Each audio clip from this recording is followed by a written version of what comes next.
السلام علیکم ورحمۃ اللہ وبرکاتہ۔ میں اوکھلا اور مصطفیٰ آباد کی ودھان سبھا کی عوام کا بہت شکریہ ادا کرتا ہوں کہ آپ تمام نے مل کر شفاء الرحمان کے لیے اور طاہر حسین صاحب کے لیے آپ نے اپنے ووٹ کا استعمال کیا۔ میں آپ کا بہت شکر گزار ہوں کہ آپ نے بڑی محنتیں کی۔ میں تمام مجلس کے اراکین کا، جناب شفاء الرحمان کے ساتھیوں کا، ان کے فیملی کا، طاہر صاحب کے فیملی کا، اور خاص طور سے شفاء الرحمان اور طاہر صاحب کے شریک حیات کا، اور طاہر صاحب کے 20 سالہ نوجوان فرزند کا، ان کا بھی بہت شکریہ ادا کرتا ہوں کہ انہوں نے بڑی محنت کی، جستجو کی۔ میں شکر گزار ہوں امتیاز جلیل صاحب کا، جو وہاں کے سینٹرل آبزرور تھے ان دونوں اسمبلی کانسٹیٹوئنسیز کے، شعیب جامعی صاحب کا۔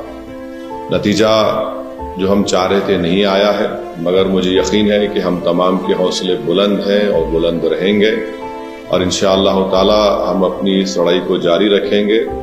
جمہوریت ہم کو اس بات کی اجازت دیتی ہے کہ ہم اپنے پسند کے امیدواروں کو اتاریں۔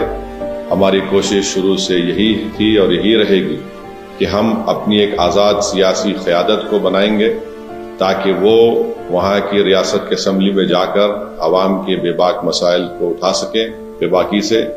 تو انشاءاللہ یہ کوشش جاری رہے گی، اور مجھے امید ہے کہ انشاءاللہ تعالی ہم تمام لوگ دعا کریں گے کہ طاہر صاحب کو، شفاء الرحمان کو جلد سے جلد، اور دوسرے جو لوگ پچھلے 5 سال سے جیل میں ہیں ان تمام کو بیل ملے گی، وہ اپنے گھر کو واپس آئیں گے، اور انشاءاللہ مجھے یقین ہے کہ وہ تمام کے تمام بے قصور ثابت ہوں گے۔ میں ایک بات عوام الناس کو بتانا چاہتا ہوں کہ نتیجے آنے کے بعد آپ دیکھ رہے ہیں کہ جو لوگ اپنے آپ کو بڑا سیکولرزم کے دعوے دار کہتے تھے، وہ دونوں سیاسی پارٹیاں آج ایک دوسرے پر بی ٹیم کا الزام نہیں لگا رہی ہیں۔ اس سے یہ بات صاحب ظاہر ہوتی ہے کہ جہاں مجلس الیکشن اگر زیادہ سیٹوں پر لڑ جاتی تو یہ فوراً ان کا یہ حربے ہتھ کنڈے استعمال کرنا شروع ہو جاتے۔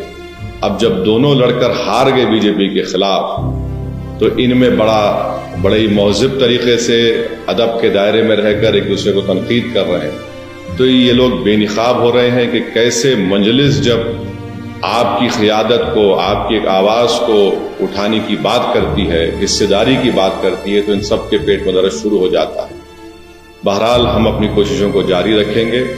ہماری کوشش یہی رہے گی کہ اوکھلا اور مصطفیٰ آباد میں وکاس اور ترقیاتی کا کام مکمل ہو، وہاں کے عوام کے بنیادی مسائل حل ہوں، اور ہم اس کے لیے کوشش کرتے رہیں گے۔